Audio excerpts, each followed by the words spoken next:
Bom, pessoal, nós vamos falar agora sobre derivada de ordem superior, tá? Tem aqui uma função, né? F de x, a gente quer calcular a derivada dessa função. E não só a derivada, né? A gente quer calcular a derivada da derivada. E aí a gente vai fazendo a derivada da derivada, certo? A gente vai derivando sucessivamente várias vezes a mesma função. Só para colocar aqui, né, as notações que nós usamos, certo? Isso daqui, né, aquela notação de Leibniz, derivada de y em relação a x, é a primeira derivada, certo? Que também a gente pode usar assim, f, a gente coloca um 1 aqui, tá? f1 aqui de x. Isso aqui é a derivada primeira. Quando a gente escreve assim, d2y dx2, isso aqui é a derivada segunda, ou seja, é f duas linhas, tá? Que é isso daqui, né? Só a notação, tá? O que é isso aqui? Isso aqui na prática, né, exatamente o que significa? É a derivada da derivada, tá? Tem uma f duas linhas, é o que? É a derivada, tá? Ó, a derivada da derivada primeira, tá? Se a gente usar nessa notação aqui, a d2y dx2 é a derivada de dy dx, ou seja, é a derivada da derivada, tá? E f três linhas, por exemplo, seria a derivada da derivada segunda. E se a gente usar nessa notação, a derivada terceira de d3y dx3, né? É a derivada da derivada segunda. Tá? Só generalizando, então isso daqui a gente pode escrever desse jeito, tá? É a derivada de ordem n da função f, tá? Um exemplozinho aqui, né? Você tem aqui g de x igual a x sobre e elevado a x. Aí ele pede para encontrar a derivada, eu esqueci o parênteses aqui, tá? Ele pede para encontrar a derivada de ordem n da função g. Indica aqui, né, a derivada de ordem n. Só que, antes de a gente começar, pela regra da cadeia, a derivada disso daqui dá o que? Dá alfa e elevado a alfa x. Tá? Então, se eu tenho e elevado a alfa, que é um número, é uma constante, certo? O que é a derivada disso daqui? A gente sabe que a derivada da exponencial é a própria exponencial. Só que, como aqui tem uma função aqui em cima, né? Você precisa aplicar a regra da cadeia. E nesse caso, aplicar a regra da cadeia é multiplicar a exponencial pela derivada do que está aqui em cima. Então, a derivada de alfa x é alfa. Ok? Bom, com isso aqui a gente vai começar a resolver esse negócio aqui. O que é a gente pode escrever isso daqui, certo? X sobre e elevado a x como sendo x vezes e elevado a menos x. E aí, o que vai ser a derivada primeira? Como isso aqui é um produto, né? A gente pode escrever como sendo x derivada disso daqui, e elevado a menos x. Só que a derivada de e elevado a menos x, olhando por aqui, né? O alfa aqui é menos 1, então é menos 1 é elevado a menos x, tá? Mais o que? É elevado a menos x é a derivada de x, então que é 1, tá aqui. Só agrupando aqui, certo? A gente vai colocar o e elevado a x em evidência, e elevado a menos x, e elevado a menos x em evidência, então fica o que? E elevado a menos x que multiplica 1 menos x, tá? Se você quiser ver, né, se fica isso, é só você multiplicar aqui isso vezes 1 dá o e elevado a menos x, e isso daqui vezes menos x dessa outra parcela aqui, tá? E agora a gente vai querer derivar isso daqui, né, ó, tá? Então eu tenho g' de x, isso aqui, aí a derivada segunda vai ser o que? Vai ser o 1 menos x, que está aqui, derivada disso daqui, ó. Só que a derivada disso aí é menos e elevado a menos x, mais o que? E elevado a menos x, derivada disso. E a derivada disso dá menos 1. Aí você vai colocar de novo o e elevado a menos x em evidência, certo? Colocando aqui esse menos 1 aqui é menos, tá? Esse menos aqui a gente pode trocar aqui, fica x menos 1. X menos 1 elevado a menos x menos e elevado a menos x. Aí agora a gente pode colocar o e elevado a menos x em evidência. Aí ficou x menos 2. E elevado a menos x vezes x menos 2.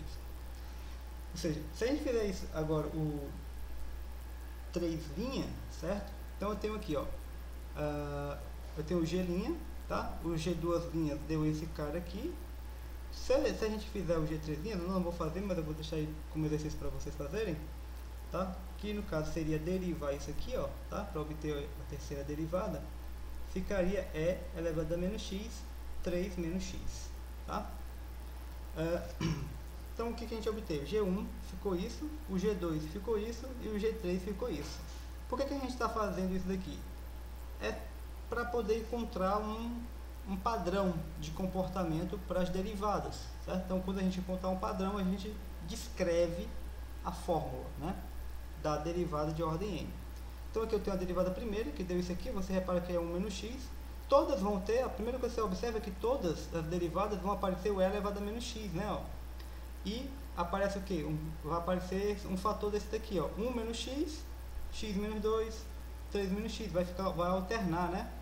Quando a derivada for de ordem ímpar, ó, fica 1 menos x, tá? De ordem ímpar, 3 menos x, né?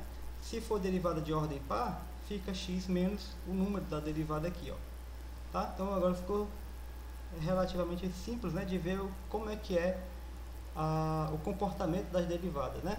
Então g, ou seja, se esse número que está aqui, ó, for ímpar, certo? Se for ímpar, é o número menos x. Se for par, é x menos o número que está aqui, ó, a ordem da derivada. Tá? Então, G2n, quando eu descrevo G2n, eu estou dizendo que a ordem da derivada é par.